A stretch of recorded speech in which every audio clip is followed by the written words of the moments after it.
Here's 5 things that I love about Gran Turismo 7. So, we're just a few days after launch now then. I've played the game for around about 10 hours so far. And I want to share with you guys 5 things that I absolutely love about the game. This video will also be followed by 5 things that I hate about the game. So do drop a sub if you haven't already. That'll be out very, very soon. But let's get into it then. The first thing that I absolutely love about Gran Turismo 7 is just the handling model. It's actually, the most advanced handling model that I've played in a number of ways, not in every way, but I've played iRacing, Assetto Corsa, obviously the F1 games, and it really is incredibly advanced in certain ways. The main way is the feel of the weight of the cars. You really feel them, compared to a GT car that's really light and got really firm, flat suspension. You don't feel the weight too much. If you then go to perhaps something like a Lamborghini Diablo or something like that, or a Ferrari F50, when you hit the brakes, the cars really dive and you really feel them squirming under braking because you can feel all that weight pushing forward, the soft suspension. Then also if you try and turn in sharply with a heavy, relatively soft suspension car, it just leans. It just sort of leans and overloads the tyres, and then you slide. You have to sort of turn in gradually to make the weight transfer gradual. I'd actually say that single thing alone is probably my single most favourite thing about the game, is just the feel of the weight of the handling. In addition to the handling of the game, I find that it's actually really quite unforgiving without assist, which I quite like. I mean, there's no flashbacks or anything like that. I mean, it might be nice for them to have flashbacks, but I kind of like that it's quite unforgiving. It's quite brutal, and let's be honest, if you're trying to race some cars around a racetrack, it is unforgiving. If you have a massive slide and have a spin, that is it. So I kind of like the unforgiving nature of the handling. Also, the wet weather driving is the best I've ever driven as well. The wet weather driving, there's actually a wet line. So if you try and take the dry line, in particular through something like Red Bull Ring, if you try and take the dry line, it is incredibly slippy on the actual normal dry line. It's off the dry line where you get the grip. And that's exactly the same in real life. Surprisingly few games have that.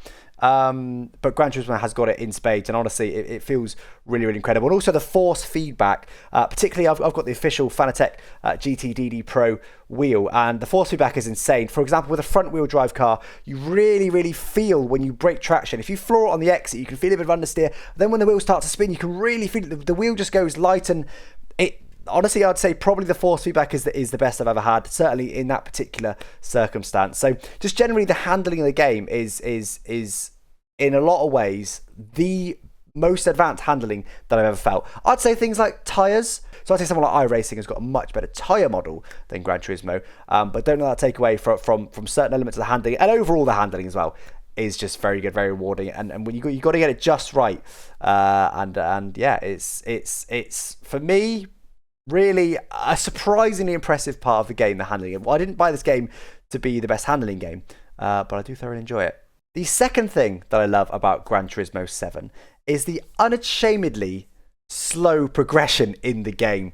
It's interesting. I've seen a lot of people that I sort of respect that do similar sort of things to me say actually they love the progression of the game. They love that it's slow, and lots of people saying they love it. And I've seen reviewers say, oh no, it's too slow. You just spend all the time staring at menus. And it's true. Over the first 8 hours of playing this game, I spent more time in the menus than I did on track. It felt fine because there's enough depth there, and the progression itself to me is spot on. I mean, I loved Forza Horizon 5, but I didn't like that it very quickly gave you such high performance cars and also so much money. There was just constant like loot box style things where you just got loads and loads of money, loads and loads of cars, and you just constantly had free choice of what you wanted to get. Gran Turismo 7 is not like that. It really slowly makes you work up to having those better cars. And sure, if you saved all your money, you could quite easily buy a Ferrari 458 Italia or something like that fairly early on, within the first probably hour or two of the game. So it's not like you have to wait forever, but realistically you're still using those lower end cars to do the lower end races, and then it's giving you a reward of a slightly better car, very slightly better car, and it's a very slightly better car. Like I said, I'm about 10 hours into the game now. I've done all the license programs, but I've done the rest of the time I've spent on career mode, and I've barely really got high up. I mean, I've done a couple of GT races, but for the most part I'm still just using very basic, very, very basic cars, and I love it for that. I really do love it for that. Slow progression is the one for me, and the main thing it does with the slow progression is it rewards you for getting the higher cars. It makes it more satisfying because you spend so long in these slower cars and they're all slow, but then when you do drive the Ferraris and that kind of thing, you kind of go, whoa, and it really makes the higher end cars that much more impressive. You just get in them and you go, these things are so fast, they've got so much grip, they're so hard to handle, and it really is something. Progression is important. Something like Forza Horizon 5 gives you too much too early. Gran Turismo 7 doesn't do that, and I love it for it. The third thing that I love about Gran Turismo 7 is the license system. I'm surprised more games don't have this type of system. Most games just sort of chuck you straight into, I guess, the sort of main core of the game. Forza Horizon 5 did this.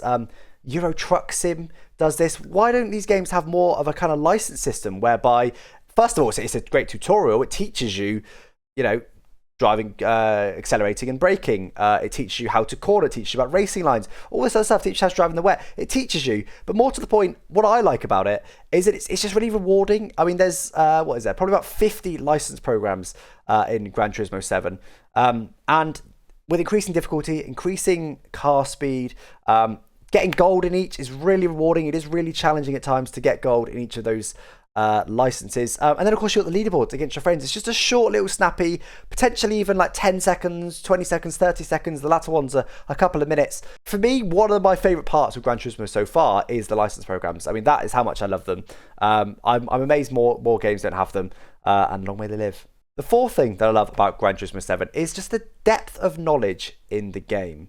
This game has got so much history built into it and so much knowledge, and it will tell you exactly what is special about every single car in the game. And I absolutely love it for that. I mean, every single car has had loving designers, put all their hours into it, engineers making it just right, etc, etc.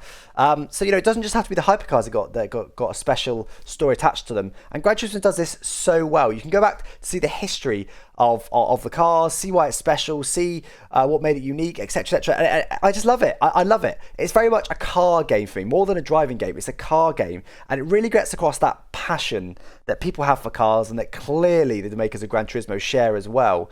And I just love it because there's just so much there to dig into. It's not everyone's cup of tea. Some people don't care. They just want to get on track and drive. Fair enough. But I do just really love the depth of knowledge in Gran Turismo 7. I think even a very average car fan, or even a very high-end car fan that knows almost everything about cars, can learn something from this game if you so choose. And I love that part of the game. It's such a unnecessary. You didn't need to put that in part of the game, but I'm very glad it's there. The fifth thing I love about Gran Turismo 7 then, I couldn't do a list like this and not mention the insane prettiness of the game. I play it on PS5. Obviously, it looks beautiful. Obviously, the actual graphics themselves are really good, but that's not what I mean here. What I mean here is actually what I'd call a B-roll, which is basically the stuff that sort of goes on in the background. For example, when you go into the cafe menu, it just gives you a slow panning shot of the table. And in the background, really blurred, you can see whatever car you're in, you can just see it driving past. And bear in mind, it's got like a livery editor as well. So you can really customize your car and then just see your actual car being driven just slowly past the window in blur. That sort of thing is just stunning. The way they present brand new cars and they drive into the garage, I love that.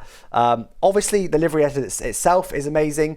They've got what's called scapes, which is basically you can put the car like in a scenery shot and do anything you want to it from there. I mean, lighting, move it around and turn the wheels, turn the lights on or off. There's just so much depth. I mean, I'm actually not a hugely visual sort of person. I care more about how things work and driving them and that sort of thing than how they look. So I've never prioritized that side of the game. Like, never been too worried about photo modes and that kind of thing. But I know a lot of you do like that side of the game. So I'm not an expert on it, so I'm not going to tell you too much about the livery editor and stuff. But it does seem to be quite advanced. You do seem to be able to do almost anything you want in it. So just visually, this game, you can tell just so much time has gone into just perfecting this game visually and just making every single scene, every single animation, every single, just background shot, I don't know, just all of it. It's just an unbelievably good looking game for way, way more than just the visual graphics when you're out on track. So there we go then, guys. That was 5 things that I love about Gran Turismo 7. Let me know in the comments down below if you agree, if you disagree, if you've perhaps got some ones that I may have missed. There is other things I like about the game, of course, as well. But I had to boil it down to a certain number of things, and I chose 5 in this particular case. As I said, I've got 5 things that I hate about Gran Turismo coming up very, very soon. So do make sure you drop a sub for that, and I'll catch you next time. Thanks for watching. Bye-bye.